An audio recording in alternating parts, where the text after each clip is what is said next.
Bienvenidos a la edición nocturna de France 24. Estamos aquí para contarles todo lo que sucede en el mundo. Vamos con los titulares. Estados Unidos suma presión a Venezuela. La Casa Blanca anunció que se quedará con el petróleo del buque incautado el miércoles y sancionado por llevar crudo iraní, y anunció que confiscará más de estos navíos. Desde Caracas, Nicolás Maduro dijo que Estados Unidos se quiere robar el petróleo venezolano. Kilmar Ábrego García, el migrante salvadoreño detenido en Estados Unidos, ha quedado en libertad. Una juez había ordenado su liberación por haberse tratado de una detención ilegal. La Casa Blanca, que lo acusa de tráfico de personas, asegura que apelará la decisión. Y Chile vota este domingo un balotaje para elegir a su próximo presidente entre la izquierdista Janet Jara y el ultraderechista José Antonio Kast. La economía será un punto clave por el alto costo de vida, las marcadas divisiones sociales y el lento crecimiento. Tenemos reporte.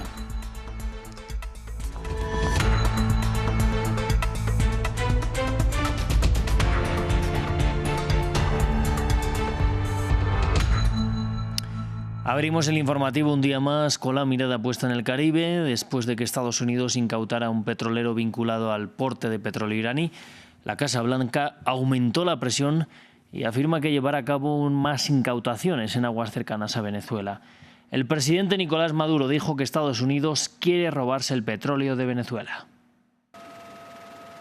Repercusiones en Estados Unidos por el petrolero confiscado. El último movimiento de Washington en el Caribe resuena en las esferas políticas locales. Desde la Casa Blanca afirmaron que la intención es quedarse con el petróleo que portaba el barco retenido, apuntado por estar relacionado a la Guardia Revolucionaria iraní. El buque irá a un puerto estadounidense y Estados Unidos tiene la intención de incautar el petróleo. Sin embargo, existe un proceso legal para la incautación de este petróleo.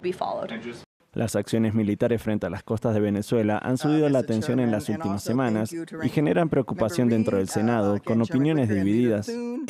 Creo que es una escalada. Se podría analizar solo eso y decir, ¿y cuál es la justificación? Pero todo es parte de un patrón. Ya sabes, los choques con barcos, las amenazas, la invasión terrestre podría ser el siguiente paso, la confiscación del petrolero. Tengo entendido que se trataba de un barco que había recibido previamente una autorización para apoyar a la Guardia Revolucionaria y que luego se hizo en colaboración con el FBI y el Departamento de Justicia. El emergente conflicto en Venezuela también divide aguas en el panorama internacional. Mientras la opositora al gobierno de Nicolás Maduro, María Corina Machado, se manifestó a favor de la incautación, el presidente ruso Vladimir Putin reiteró su respaldo a su par venezolano. En tanto, el secretario general de la ONU dijo estar preocupado por la incautación y la escalada en el Caribe. En otras noticias de Estados Unidos, Kilmar Ábrego García, el migrante salvadoreño detenido en ese país, ha quedado en libertad. Fue detenido, deportado y devuelto a Estados Unidos, donde fue acusado de tráfico de personas.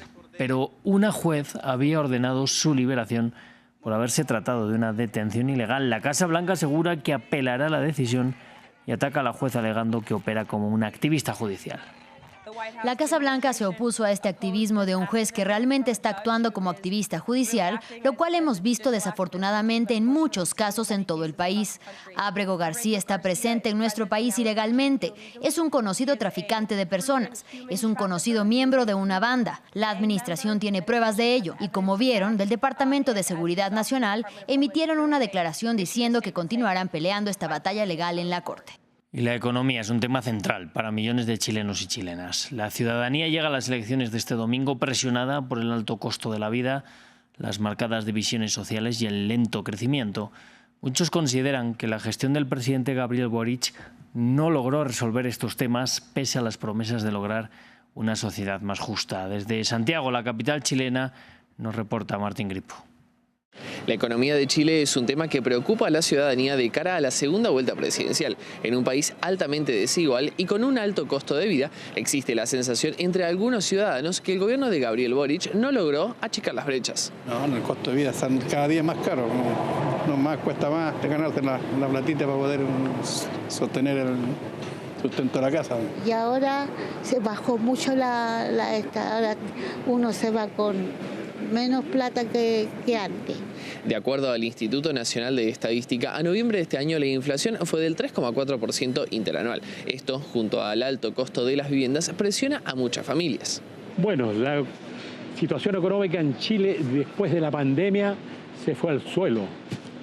Incluso yo en mi negocio estoy como a la mitad de lo que era antes. El promedio, si nos ponemos con el sueldo mínimo, yo creo que el sueldo mínimo en verdad no alcanza para nada. Y unas 4 personas te diría que para vivir cómodamente 1,5 millones, 2 millones de pesos.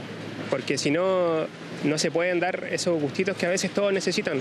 Durante el gobierno de Boric, el salario mínimo aumentó un 54%, pasando de $370 en 2022 hasta llegar a los $571 proyectados según la ley a enero de 2026. Sin embargo, según el Instituto Nacional de Estadística, un hogar promedio necesita alrededor de $1.500 mensuales para cubrir los gastos, 3 veces más que el salario mínimo. Lamentablemente el costo de vida, aparte que ha subido mucho, hay gente muy pobre, o sea, suben mucho las cosas, el costo de vida es alto y los sueldos son muy bajos. El lento crecimiento económico también preocupa. Los chilenos rememoran la década de 1990, cuando, según el Fondo Monetario Internacional, el país crecía a un ritmo promedio del 6,2% anual.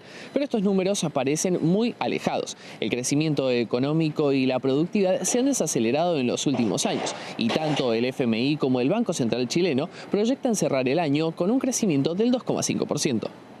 Seguimos hablando de América Latina. Este jueves la Fiscalía de Perú solicitó una pena de 8 años y medio contra el expresidente Pedro Pablo Kuczynski por delito de colusión. Lo acusan de supuestamente haber favorecido a la constructora brasileña Odebrecht en la adjudicación de una obra de la carretera interoceánica del norte. Nos lo contó previamente desde Lima nuestro corresponsal Francisco Zacarías. La Fiscalía presentó ante la justicia peruana la acusación contra el expresidente Pedro Pablo Kuczynski, en la que exige más de 8 años de cárcel contra el exmandatario y 9 años de prisión contra otros exaltos funcionarios por el delito de colusión en perjuicio del Estado peruano. Según el Ministerio Público, Kuczynski habría aprovechado su puesto como ministro de Economía y presidente del Consejo Directivo de Proinversión entre los años 2004 y 2005 para sostener reuniones con el alto directivo de Odebrecht, Jorge Simões Barata, con la finalidad de favorecer intereses de la constructora brasileña en el proyecto Irsa Norte. La Fiscalía afirma que el perjuicio al Estado peruano superaría los $108 millones. Pedro Pablo Kuczynski, quien tiene previsto postular al Senado en las elecciones de 2026, rechaza los cargos y negó que en las investigaciones en su contra exista algún testigo que lo haya implicado en algún pago ilícito. La Corte Superior Nacional va a tramitar la acusación del Ministerio Público para que pueda ingresar a un tribunal. Pero este no es el único tema en el que se encuentra Kuczynski.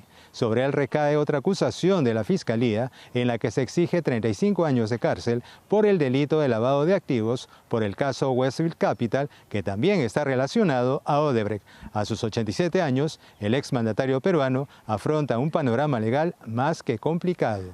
Vamos ahora a la Franja de Gaza, donde las duras condiciones climáticas azotan a los gazatíes que viven en campos de desplazados. Al menos un bebé murió debido al frío, como informaron los médicos. Además, Israel sigue matando casi diariamente a palestinos en el enclave a pesar del cese al fuego. Nos lo cuenta Gabriel Colchen. Campamentos inundados, carpas llenas de agua y colchones empapados. El invierno y las lluvias golpean a los muchos gazatíes que siguen viviendo en campamentos improvisados. La noche pasada fue terrible para nosotros y nuestros hijos debido a las fuertes lluvias y al frío. Los niños estaban empapados, las mantas estaban empapadas, los colchones estaban empapados y no sabíamos a dónde ir. Al menos una familia perdió a su bebé debido a la lluvia y al frío. Estábamos durmiendo normalmente, llovía y hacía frío. No tengo carpa ni nada para calentarla. La alimenté y no le pasaba nada. Pero cuando nos despertamos vimos que la lluvia y el viento la azotaban y la niña murió repentinamente de frío.